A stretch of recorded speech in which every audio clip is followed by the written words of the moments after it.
Thank you so much for having me. What a lovely space, and what a lot of very nice faces. And it's so lovely to be reading poetry again after having a pretty long jag reading fiction this fall. So this book I wrote for my father, or really for the ghost of my father. He was in the Second World War. He was 27 years older than my mother, and he was in the Second World War. And he suffered really badly from post-traumatic stress disorder, and he actually he killed himself when I was 18 years old. So I was pretty profoundly affected by his death and by his mental dissolution leading up to that. So that's something that I think has really shaped me as a writer. I tend to write about trauma. When I was able, as I sort of like got better at writing about trauma, I was then able to look a little bit at the sort of painful circumstances of my upbringing and his life and his death. So the poems in this book deal largely with that.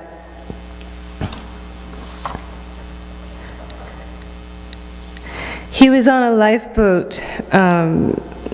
He was in the Merchant Navy, and he was on a lifeboat in the North Sea his ship was sunk twice, but on one occasion his ship was sunk and he was on a lifeboat in the North Sea for 11 days, and most of the people on the boat died, and then they just drifted onto the coast of Scotland. So this is like the sort of central image of the book. Just has a lot of water images in it. And I think it was pretty much the central incident in his life. He referred to it quite a lot. So I wrote this poem for him. It's called The Lifeboat.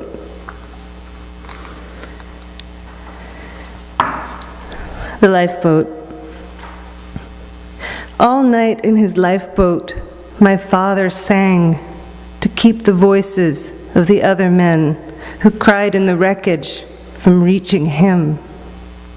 He sang what he knew of the requiem, of the hit parade and the bits of hymns. He sang until he would never sing again, scalding his raw throat with seawater, until his ribs heaved, until the salt wept from his eyes on dry land, flecked at his lips in his squalling rages, streaked the sheets in his night sweats, as night after night the reassembled ship scattered its parts on the shore of his bed, and the lifeboat eased him out again to drown each night among singing men.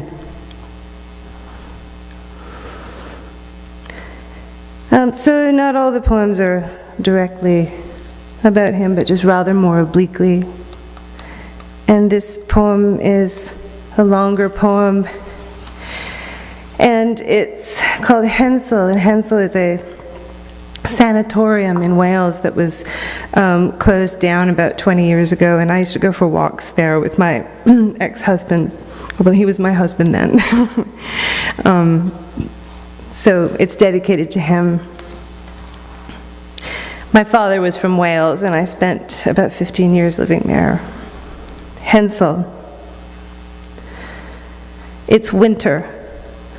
The condos are behind schedule. The artist's impression hangs from the billboard in tatters, the sketched greenery spattered with snow and dump truck slush, and a nebulous fuck sprayed in red aerosol, the K trailing off in sympathy for all that remains unfinished. To keep warm, the workers have sheathed the window holds and outer structure in semi-opaque plastic, so that I only see a crude smear of faces peering out on smoke breaks at the surrounding blur, and then again, the empty window spaces, like dark patches in a frozen river. And it's not that I'm complaining. It couldn't remain a vacant lot forever, but it had a kind of Zen perfection the few quiet boulders reflected in shallow pools after rain, and the late blaze of goldenrod in the depression where the row of long-demolished houses had been. The condos will draw new blood in from the suburbs. The balconies will be hung with wreaths and colored bulbs, and each room filled like a glass with wavering light. At night, it's a white palace. It's a ghost ship trapped in ice, overrun with gusts. The crackle of plastic, tarps, and snapping ropes assault my dreaming ear like the cold, clairvoyant music of a Russian composer in the early 20th century, unleashing a tirade of terrors that has me writhing in my sleep or up parting my curtains in mute panic. It's like the beginning of the end of my marriage, the day we threatened but hadn't quite begun to reenact the chilly traumas of our childhoods on each other. Too stunned to stay home, we swigged from a shared flask, wandered until our heels ached, stepping at last through a culvert onto the grounds of the abandoned sanatorium. It was so long ago, an almost make-believe land, seen through scrolling trees, the boarded-up, castellated hall, rusting gates and brambles. Rhododendrons glowed like coral brains in the undergrowth, the ruins of a vanished garden. And as if in a different realm, white shapes in terry cloth robes flitted on a distant lawn, the members of an adjoining spa pretending not to notice as we trespassed along the weedy path and craned to look through the slats and barricades into the gloomy lower rooms, strewn with metal chairs and falling plaster. And I saw them as clearly as if they were figures in an old documentary, the men with minds of children, moving in slow groups from the dining hall to the outer villas, unearthing rows of onions, basking on warm benches wrapped in hospital blankets, marveling from barred windows, heading back into semi-darkness, and in all the years that have followed since, I thought it was a miracle that such a place existed, that we had fallen by chance into a rare state of grace and learned nothing.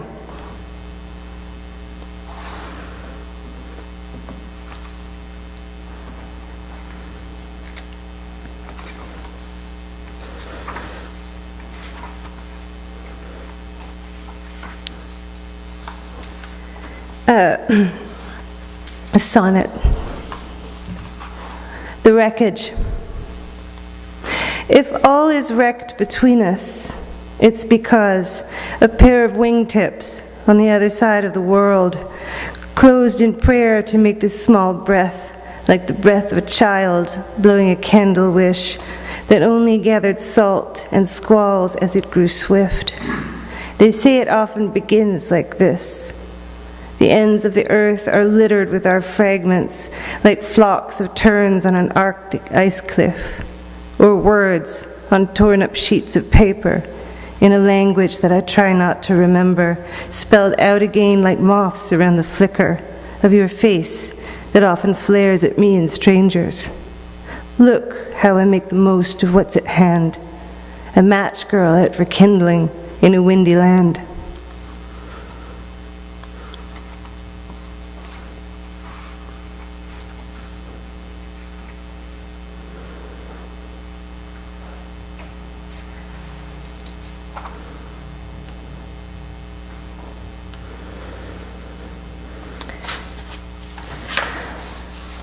So I feel like I'm bumming you guys out a lot. Yeah, it's like, someone asked me why I wrote poetry, and I was like, to make people feel bad.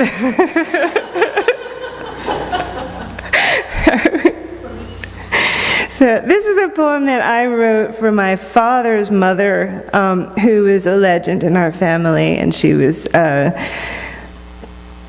a very angry Celtic woman. She was a Welsh speaker, and she was one of those classic grandmas who ruled the household with an iron fist. And I just thought I would make a bit of a creation poem about her. So, the other grandmother.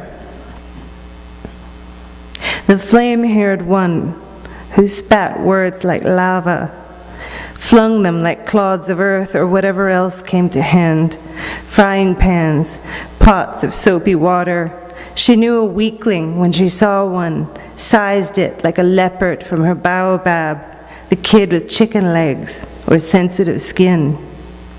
No sooner had one more arrived than the others learned to walk upright and make weapons. They fled in droves, filling the ship holds, inventing steam engines. They joined the circus. They scaled mountains.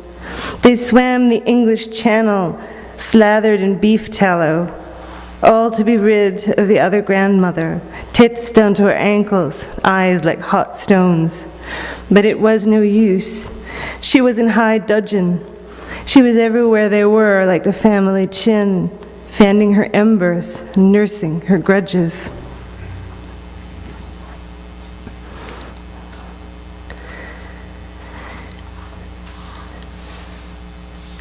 I think I'll read a bit of a longer poem about, well, it's the last poem in the book. And am I sort of feeding back here? Is that okay? All right. So it's a poem called The Answers.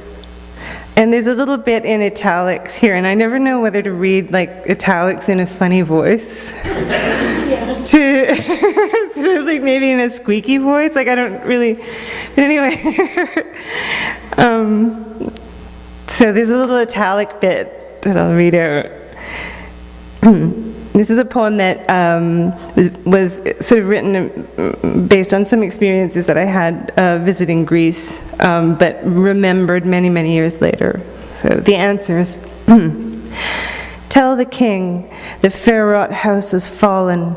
No shelter has Apollo, nor sacred laurel leaves. The fountains now are silent. The voice is stilled.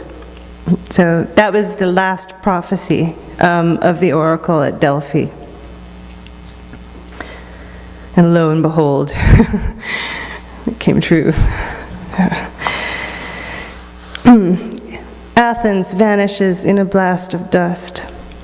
I spent my last night there with an ex-Marine, crowned king of the Phoenix monster truck circuit, both of us drunk and seeking oblivion, because the Parthenon was closed for repairs and the streets stank of garbage and death. There are whole suburbs in Florida choked with mournful beauty, their abandoned pools filling slowly with rain.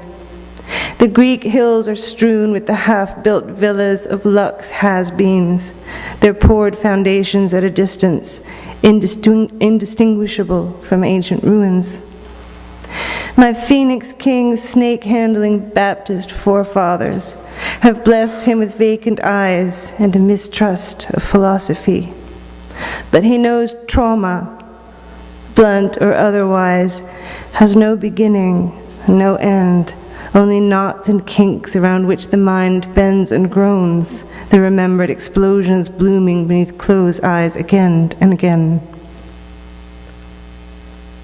From our bus, the Aegean is a mass of gleams, the bleached walls in the villages blank as the pages of an unwritten book. And we're a time machine, a dented silver capsule speeding up Mount Parnassus to the Delphic oracle with a tour guide in epaulettes and fake military regalia. Bruised, cross-hatched with scars, my Arizonan twitches at each thrust of the bus's engine, then slips back into fitful sleep. He has come to Greece, like me, to find an explanation for his own heroics, the way an abandoned child might seek a father among the relics and unearthed torsos, but has found so far only sunstroke and retina. And I can feel him as we walk the path from parking lot to ruins, the questions, spoken or etched on tablets, crushed underfoot like mollusk shells into fine dust over the millennia. Our guide tells us about Delphi's glories, Plutarch's treatise on rust, and how through the mouth of a writhing woman, the oracle spoke, to anyone who climbed the temple steps with wrung hands, in tongues and grandiose language, in beauty and anger and unbearable tenderness, whose eyes turned inward and tunneled down the war-torn, blood-soaked centuries, past the blooming of countless explosions, to see us staring back, indifferent as ghosts on the steps of the crumbling stadium, the guide pausing by an empty pedestal where Apollo's statue once stood, the passengers disappearing with cameras over the rock face, snapping fragments of a moment that they may or may not linger over in years to come, recalling the smell of pine and diesel, the silver capsule speeding its way back to Athens through groves and along the coast, and the answers, glancing off rooftops, striking the cliff face, abrading the rocks.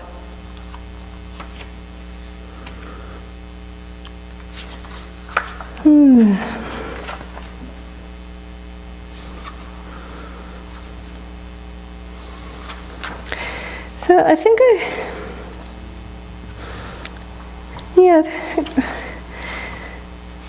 I'll read a Roman poem, keeping with the move along from Greece to Rome seems to make sense. Negative theology. She wanted to get away from yes, the horns and traffic, but mostly fingers burrowing beneath her twill capris, frisking buttocks, filching wallet and ID.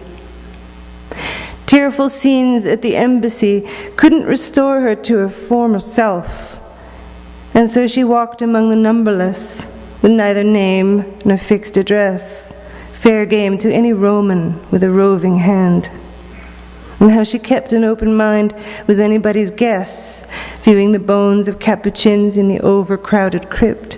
But this is how it happens, sickened by the oglings and stiffs, the head cranes above the mass of other heads, to see null eternity and welcome it.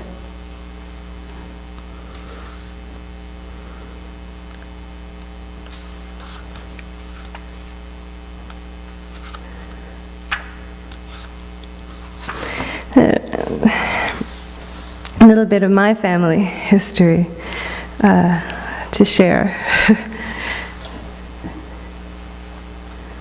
Family jewel. The opal ring I stole from a friend's jewelry box, overflowing with gifts from aunts and older cousins, of which there were so many, and such an abundance of gift-giving ceremonies. Any saint's day was an excuse to drape her neck in gold or anchor each finger to a precious stone. Sticky with candy and dirt, it lay tucked all day in my shorts, cutting a ruby wedge into my private parts. Even buried at home in a basement chest, it caused an itch, not quite of guilt as it lay nestled among the cast-off stuff, but a kind of atheistic urge to find a use for it beyond my kneelings. Or was it malice, or was it love that made me bring it up, a snake's egg in a twist of cloth, to place in my father's palm and claim it was found like a silverfish under a rock? To him it meant a trip to the pawn shop and relief from some pressing want. But nothing good could come of it, that milky eye lidded with an iridescent murk. But how could I foretell that the man appraising the ring was an uncle and his niece's loss already spoken of, or that my father's frown meant I would never be forgiven for that walk barehanded through the knowing town? I'm not saying that actually happened.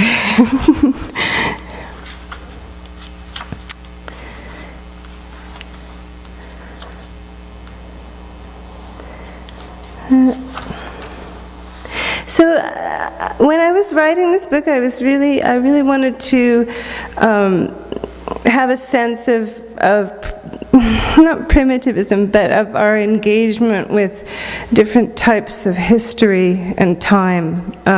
So there's, some Greek poems and Roman poems that sort of move in and out of between the past and the present.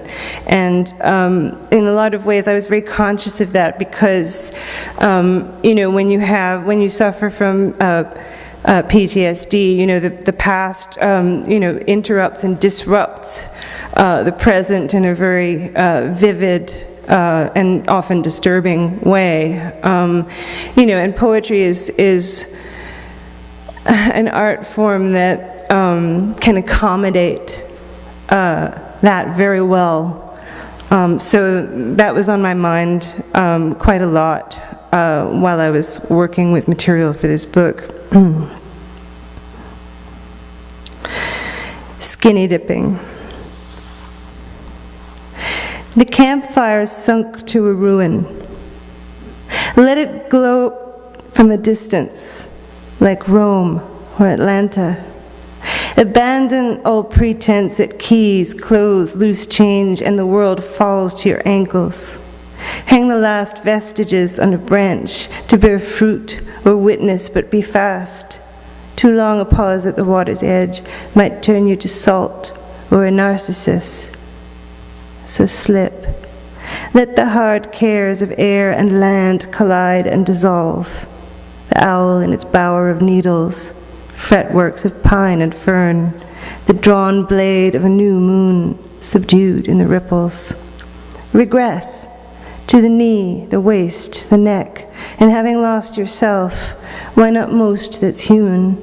All claims to the throne, crime scenes and danger zones, cut the blood ties and drift, an algae bloom, a phantom limb, a cloud of unknowns, without harm, without origin or end.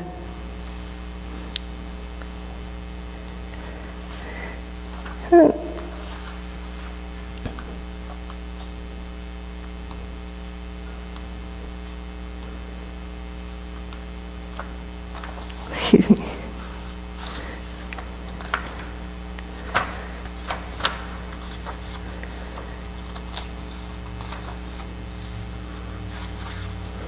So this poem is called The Last of the Hitlers.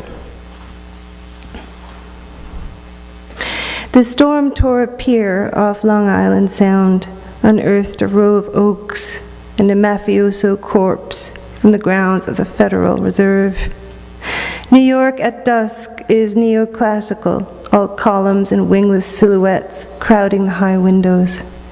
Down here, it's sewage and hazard warnings, sirens shrieking like bereaved women, and the last of the Hitlers on his daily walk, holding the frail vial of his body taut, because he's vowed to spare the world his blood, and let the ignominious line die out. If he spills a drop, the taint will spread, infect the causeway and the flooded marsh. Last of the Hitlers, last of the patriarchs. Although in this gloom he could be you or anyone, a Canute who seeks to command the engulfing waves with the stay of his hand, while a fresh storm on the Atlantic gathers force.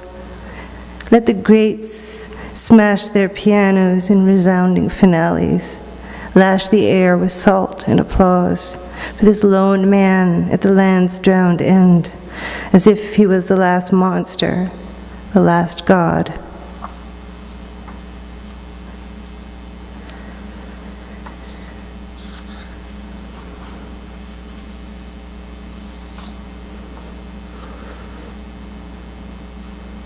Some of these are just too rude to read out.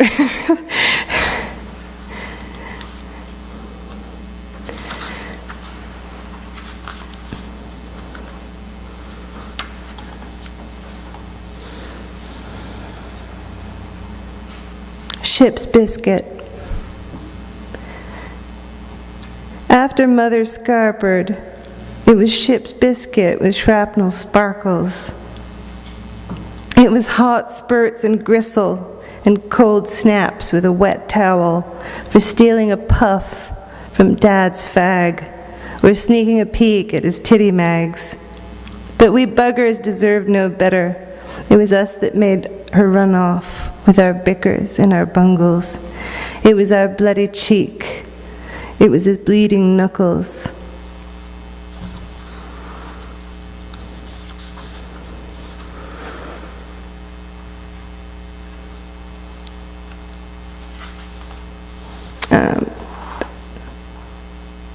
So again, a lot of these poems are formal, and I felt, working a lot with the past.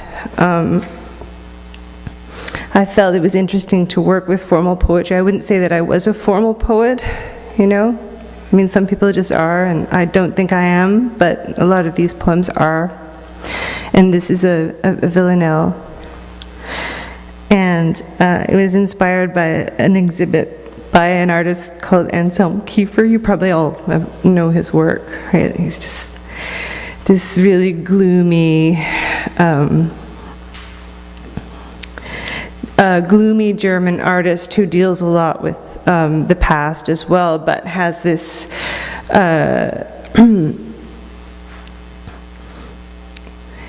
kind of sort of way of kind of overcoming history and he's trying to sort of strive for this kind of ultimate expression of humanity, and he works a lot with some pretty dark history.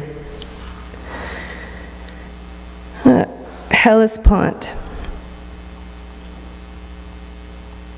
When everywhere is where the light was, and the foreshore dissolves in the roiling dark, and each wave is an uprising, an outbreak of war, and darkness is the crest, and darkness is the trough, and nowhere in the haven he must swim towards, when everywhere is where the light was. Kursk, Thermopylae, Troy, Kharkov, Ypres, Salamis, Cannae, Somme. Gravid with shrapnel and shed blood, the sea grows darker with each onslaught, and a million faces and a million waves are lost, when everywhere is where the light was. As a sprung leak sinks a barge, the evening news unreeling, every mass, every black grain in the scene footage immerses him in boundless dark, when everywhere is where the light was, and nowhere is a haven that he swims towards.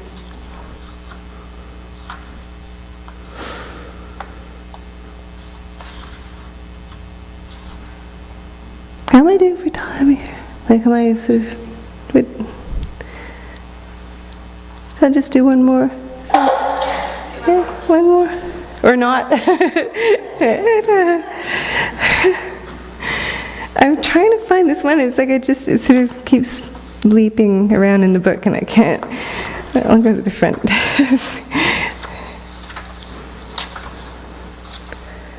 Right, okay.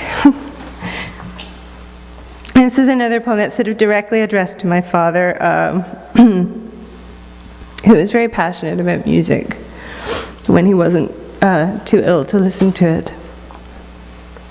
The Emperor. His bent antenna hooked it, and like a legendary fish, it hauled us to the shoulder so we could be submerged by it.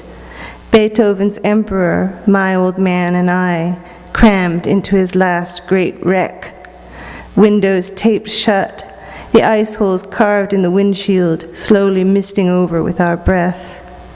The notes came high and icily, and then deepened into thunderheads, filling the car with cut glass that crackled into the static of another radio station's maniacs.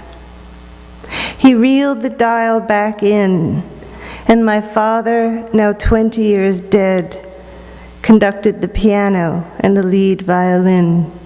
His bony finger arcing overhead, he leans to me across the leatherette. "This is how you do it," he says. Thank you.